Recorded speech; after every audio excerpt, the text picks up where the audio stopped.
அண்மை செய்தியை பார்த்துக் கொண்டிருக்கிறோம். பள்ளியில் மூட நம்பிக்கைகளை விதைக்கும் வகையில் பேச்சு என புகார் எழுந்த நிலையில் உரிய விசாரணை செய்யாமல் யாரையும் மாணவர்கள் மத்தியில் பேச அனுமதிக்க கூடாது என மாவட்ட பள்ளிக்கல்வித்துறை அதிகாரிகளுக்கு வாய்மொழி உத்தரவு பிறப்பிக்கப்பட்டதாக தகவல் வெளியாகி இருக்கிறது. இது தொடர்பாக மாவட்ட முதன்மை கல்வி அலுவலர்களுடன் ஆலோசனை கூட்டம் இன்று காலை 10 மணிக்கு நடத்தப்பட உள்ளதாகவும் தகவல் வெளியாகி இருக்கிறது. கூடுதல் விவரங்களோடு செய்தியாளர் ராஜேஷ் இணைப்பில் இருக்கீங்க. முழு விவரங்களை வழங்கலாம். கனிமொழி, வணக்கம். இந்த அசோக் நகர் பள்ளி விவகாரம் என்பது மிகப்பெரிய ஒரு சர்ச்சையை ஏற்படுத்தியிருக்கின்றது.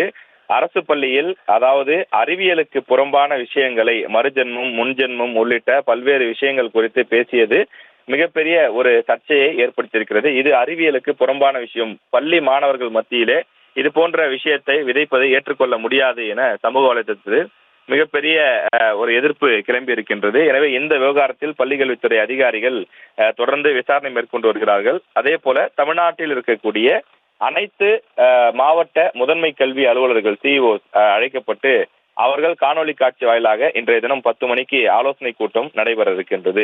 இந்த ஆலோசனை கூட்டத்தினுடைய அந்த நோக்கம் மட்டுமில்லாமல் வாய்மொழியாக உத்தரவும் பிறப்பிக்கப்பட்டிருக்கின்றது.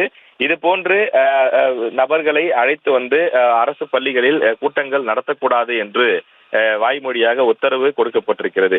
அதாவது அவர்களுடைய பின்புலம் என்ன, அவர்கள் என்ன மாதிரியான கருத்துக்களை பேசுகிறார்கள், மாணவர்களை ஊக்கப்படுத்தக்கூடிய வகையிலே பேசுகிறார்களா அல்லது அறிவியலுக்கு புறம்பான விஷயங்களை பேசுகிறார்களா என்பதையெல்லாம் ஆய்வு செய்து அதன் பிறகுதான் ஒருவரை பேசுவதற்கு பள்ளியிலே அனுமதிக்க வேண்டும்.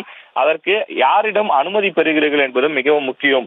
அதே போல பள்ளியில் யாரையேனும் அழைத்து வந்து பேச வைக்க வேண்டும் என்று சொன்னால் உயர் அதிகாரிகளிடம், மாவட்ட முதன்மை கல்வி அதிகாரி அல்லது அதற்கு மேல் இருக்கக்கூடிய அதிகாரிகளிடம் அனுமதி பெற வேண்டியது கட்டாயம் என ஏற்கனவே இருக்கின்றது. எனவே அனைத்து பள்ளிகளும் இதை முறையாக பின்பற்றுகிறார்களா என்பதை இந்த முதன்மை கல்வி அதிகாரிகள் ஆய்வு செய்ய வேண்டும் எனவும் உத்தரவிடப்பட்டிருக்கிறது. இது குறித்தெல்லாம் விரிவாக பேசுவதற்காக 10 மணிக்கு அவர்கள் அழைக்கப்பட்டிருக்கிறார்கள். எனவே இந்த விவகாரம் மிகப்பெரிய ஒரு பூதாகரமாக இருக்கக்கூடிய நிலையில் இன்று காலை 9:30 மணிக்கு பள்ளிக்கல்வித்துறை அமைச்சர் அன்பில் மகேஷ் பொய்யாமொழி சம்பந்தப்பட்ட அதே அசோக் நகர் பள்ளிக்கு செல்ல இருக்கிறார் என்பதும் குறிப்பிடத்தக்கது. விவரங்களுக்கு நன்றி ராஜேஷ். செய்திகளை உடனுக்குடனும் துல்லியமாகவும் தெரிந்து கொள்ள சப்ஸ்கிரைப் பண்ணுங்க.